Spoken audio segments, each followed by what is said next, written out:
Welcome to Rise Up Voices from the Front Lines, your window into relationships, identity, safety, emotional awareness, regulation and intelligence, unleashed potential, passion and purpose. Scars tell stories. Welcome back to Rise Up Voices from the Front Lines, and this is a trauma-informed leadership series episode. I'm Krista Fee, and today we're talking about something leaders often try to hide, but followers instinctively look for: scars. We live in a world obsessed with image. Leaders are coached to look flawless, to present a polished exterior, to appear unshaken by adversity. But the truth is, credibility isn't forged in perfection. It's forged in the fires that we've walked through. Followers may admire your talent, your eloquence, or your vision. But what really earns their trust is evidence that you've suffered and survived. Scars, when carried with honesty, are proof of passage. They say that I've been through the fire and I'm still here. In trauma-informed leadership, scars are not liabilities. We don't want to conceal them. They're actually potential sources of wisdom for us to share. And when leaders integrate their wounds, scars become the most credible form of testimony. So let me tell you a story about the congressman with a scar. John Lewis, the civil rights leader, he bore the scars of Bloody Sunday on the Edmund Pettus Bridge. His credibility wasn't only in his speeches, his strategy, or his ability to organize. It was in the fact that he had been beaten, jailed, and bloodied for the cause that he proclaimed. When he spoke about justice, people leaned in differently because they knew he'd paid for every single word. His scars were his credibility. And the same is true for Nelson Mandela. After 27 years in prison, that didn't disqualify him from leadership. Those years deepened his moral authority. He emerged scarred, yes, but also strengthened. Carrying those wounds proved his convictions were more than words. Leaders who try to hide their scars miss something essential. It's often the wound itself that gives their voice weight. Let's take this idea into the here and now. Charlie Kirk and the scar of assassination. Scars don't always live on the body of the leader. Sometimes the scar is their absence. His assassination shocked followers across the nation and beyond. In the raw grief of that wound, something extraordinary happened. The scar of his death became the very thing that amplified his leadership. Within hours, vigils sprang up in towns and cities. Hundreds of thousands of people gathered in person. Millions were tuned in online. What they described was more than mourning and grief. Many called it an awakening. Some even called it a revival. In a time when cynicism runs deep and movements fracture easily, Kirk's death lit a fire that spread with unprecedented speed. His scar, the violent absence carved into his community, didn't silence the movement. It magnified it. This is the paradox of scars in leadership. They're not only proof of survival, sometimes they're proof of sacrifice. And when followers see that a leader has paid the ultimate cost, their credibility and influence often grow beyond what was possible in their life. The scar of assassination turned Charlie Kirk's leadership into a living testimony, an ignition point for a generation asking not just what did he stand for, but what will we carry forward? So why do scars carry so much credibility? Because scars are witnesses. They testify that pain is survivable. They prove a leader didn't just read a book about hardship. They lived it. And in a culture that's weary of hollow slogans, scars cut through the noise. When a leader says, I understand what it means to lose, to suffer, to struggle, and the scar in their story proves it, people believe them. Scars authenticate leadership. They remind followers that the person in front of them is human, not untouchable. And paradoxically, it is that very humanity that so deeply inspires loyalty. But here's the trap. Many leaders hide their wounds. They worry that showing scars will make them look weak. They fear that credibility comes from projecting invulnerability. And the problem is, invulnerability doesn't inspire, it intimidates. And over time, it creates distance. Followers feel they can't relate to someone who appears untouched by the struggles that they face. Worse, scars that are hidden often remain unhealed. Leaders who deny their wounds end up leading from reactivity instead of wisdom. Instead of scars as credibility, they transmit their pain as chaos. This is the trap of unintegrated wounds, because unhealed wounds distort leadership. Neuroscience shows us why. Trauma dysregulates the brain's limbic system, narrowing attention to threat and amplifying emotional reactivity. That means leaders with unprocessed trauma often interpret disagreement as betrayal, conflict as attack, or feedback as humiliation. The result? Organizations that mirror this inner chaos. Fear spreads, innovation shrinks, loyalty is demanded, not inspired. I've seen it firsthand. Leaders who never integrated their wounds often cycle through blame, shame, resentment, and revenge. They confuse trauma reactivity with strategy, and the fallout can be devastating. Teams that are burned out, movements that are fractured, and communities that become divided. The Phoenix warns us, fire that is not harnessed for illumination consumes indiscriminately. I once worked with a CEO who'd been betrayed by a former partner. The betrayal cut deep, but instead of integrating that wound, he hardened around it. Every new hire was viewed with suspicion. Every small mistake was treated like sabotage. His fear of betrayal became the culture of the company. People walked on eggshells, afraid to be honest, and eventually the company lost its most talented employees. Not because they lacked passion for the mission, but because the leader's unhealed wound had become the organization's atmosphere. Scars hidden become systems distorted. Trauma-informed empathy is the gift of well-integrated wounds.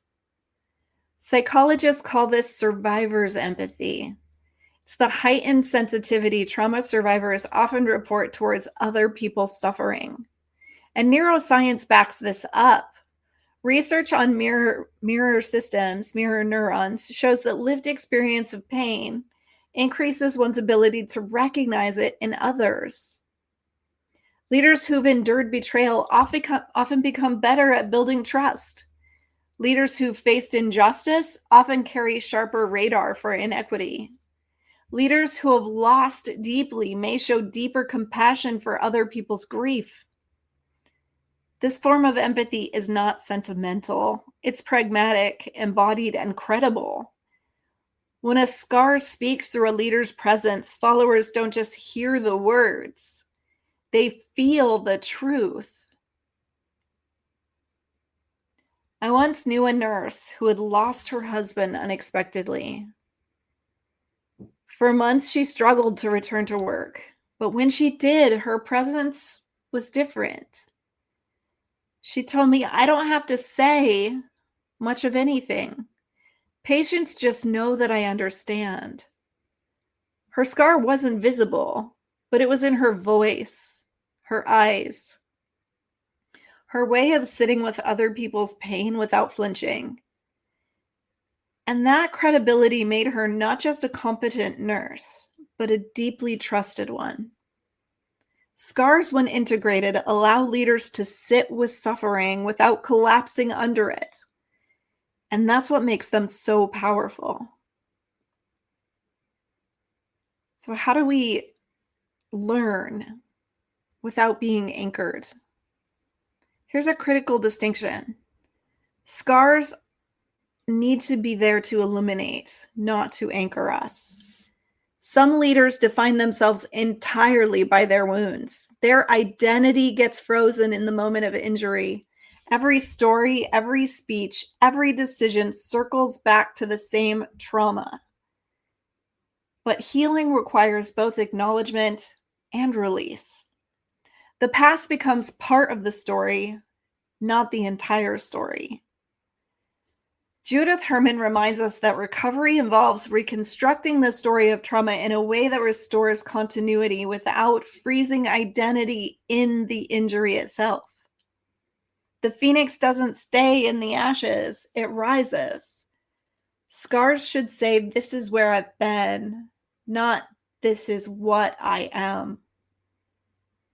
And I'll be honest, I carry my own scars. Scars of betrayal, loss, trauma. For a long time, I tried to hide them, thinking that leadership meant appearing untouched. But the truth is, it's those very scars that give me credibility. When I stand before a room and say, "I know what it feels like to be broken," I'm not speaking theory. I'm speaking lived experience. And that experience allows me to connect, to empathize, and to lead differently. My scars are not my shame. They are my witnesses. Scars carry credibility, but they also carry responsibility. The phoenix asks two sobering questions of every leader. What am I willing to die for? And am I willing to lead others into risk, even death, for this conviction? Wounds may prepare you to endure suffering yourself, but leadership also means weighing the cost of asking others to follow you into danger. This is the discipline of response, holding the weight of your scars without glorifying suffering, avoiding the allure of martyrdom or revenge. Integrated scars illuminate. Unintegrated scars demand repayment. Redefining wounded leadership. So what does it mean to lead with scars as credibility? Integrated wounds become credibility, proof of passage that earns trust. Empathy, presence with others suffering without collapse. Wisdom, scars narrating the journey, not defining it. Responsibility, sobriety about the cost of conviction. But unintegrated wounds become reactivity, decisions driven by fear, anger, or shame, cycles of harm, organizations reenacting the leader's chaos, corrosion, trust that's eroded by blame, resentment, or vengeance. The phoenix rises only when ashes are accepted as a beginning, not an end. Leaders too must learn to let wounds illuminate rather than consume. So here are a few practices to help you immediately begin to transform scars into credibility. Name the wound. Journal, speak, or process with a mentor until you can say, "This happened to me," without shame. Seek integration, not erasure. Don't deny pain, but don't wallow in it. Fold it into wisdom. Practice survivor's empathy. Use your lived experience to sit with others instead of avoiding or over-identifying. And check for reactivity. Ask yourself, am I leading from wisdom or from my wound? Narrate those scars as a journey. Share stories in ways that point to growth and transformation, not to grievance and victim identity. And when you're ready for deeper self-reflection, ask yourself, what scars in my life carry credibility and how am I sharing them? Which wounds remain unintegrated? still shaping my leadership in reactive ways? How can I let my scars illuminate the path forward without anchoring me to the past? Scars are witnesses, not shame to be hidden and shoved into dark boxes closed up inside us. Credibility isn't earned in comfort, it's earned by walking through life's fires. Scars are not signs of weakness. They're proof of survival, and when integrated, they become wisdom, empathy, and authority. The leaders we trust most aren't the flawless ones. They're the scarred ones. The ones who can look us in the eye and say, I've been through it too, and I'm still standing. So let me say it one more time for the ones still resisting this truth. Your scars are not your shame. They are your witnesses. Let them illuminate your path, and your leadership will carry the weight of credibility that no title, no talent, no charisma could ever match. Thank you for joining me today on Rise Up Voices from the Frontlines. This is a trauma-informed leadership series episode. And if this episode resonates with you, share it forward, because the more leaders who embrace their scars, the more our communities can trust, heal, and rise up. Join me in the Rise Up Trauma-Informed Leadership course and community, or ask me about bringing a custom IACET CEU training to your organization or event. Rise up out of the ashes of your experiences and live and lead your life on fire. Become a Rise Up Hero sponsor to provide mental wellness and crisis response resources for those who serve country and community. Join us in the Rise Up movement today.